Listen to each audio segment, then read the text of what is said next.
Am I the a-hole for not forgiving my father for all of the abuse he put me through? I, 32F, am in a complicated and emotionally exhausting situation with my family. I've spent most of my adult life avoiding them, building walls so high they couldn't reach me, and yet now, my past is being dragged back into my present whether I like it or not. My father, 55M, is sick.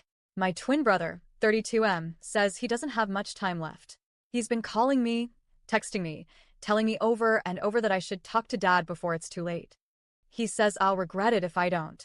But every time he says those words, I feel the same cold, heavy weight settle in my chest, because he doesn't, or maybe refuses to, understand the truth. I already mourned my father years ago. I grew up in a house where fear was as common as breathing. My father didn't just discipline, he controlled, dominated, and destroyed. He was a storm you could never predict. Sometimes he'd explode over the smallest thing, a cup left in the sink, a sigh he didn't like, a door that didn't shut quietly enough. Other times he'd be fine for days, even weeks, lulling you into a false sense of safety before coming down twice as hard the next time. My mother, 59F, was the breadwinner, gone most of the day working. She played the role of the hardworking, selfless mom in public. Behind closed doors, she was a ghost when it mattered most. She claims she didn't see the abuse. I've always believed she saw plenty, she just didn't want to deal with it. The moment that never left me. I was 10 years old. My father was furious that I hadn't cleaned up after my older brother. My brother was perfectly capable, but my father had decided chores were my responsibility. I remember standing in the hallway, hands shaking, trying to explain.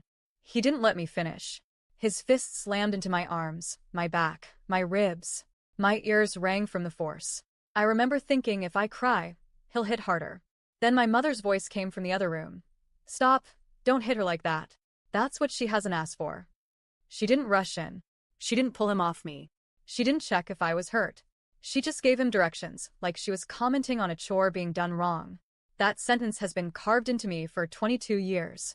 It was the moment I realized no one was coming to save me. Other memories followed me, too. When I was 8, I spilled a glass of milk on the counter. My father didn't hand me a cloth. He told me to lick it up. I had to press my tongue against the sticky surface while he stood over me and laughed. My mother walked past the doorway and kept going. When I was 12, I dropped a plate while washing dishes. My father's grip on my arm left deep red marks that lasted for hours. He dragged me into the dining room and made me kneel on the shards while he told me how clumsy and useless I was. Tiny cuts formed on my knees. I still have faint scars. My mother came in to set the table for dinner and didn't say a word.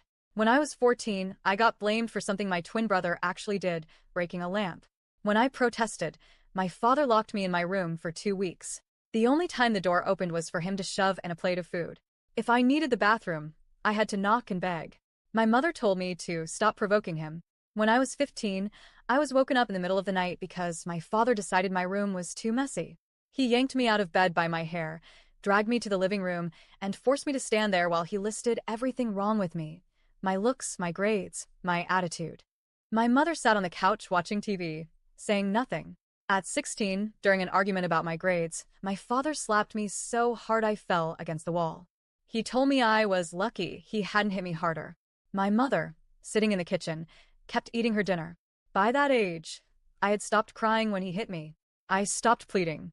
I stopped looking at my mother for help. I had already learned that the safest way to survive was to stay silent, small, and invisible. Leaving. The day I turned 18, I left. Not just my house, but my entire side of the country. I went as far as I could afford to go, carrying nothing but a suitcase and the determination never to be within arm's reach of him again. For the last 15 years, I've built a life from nothing. I've been in therapy.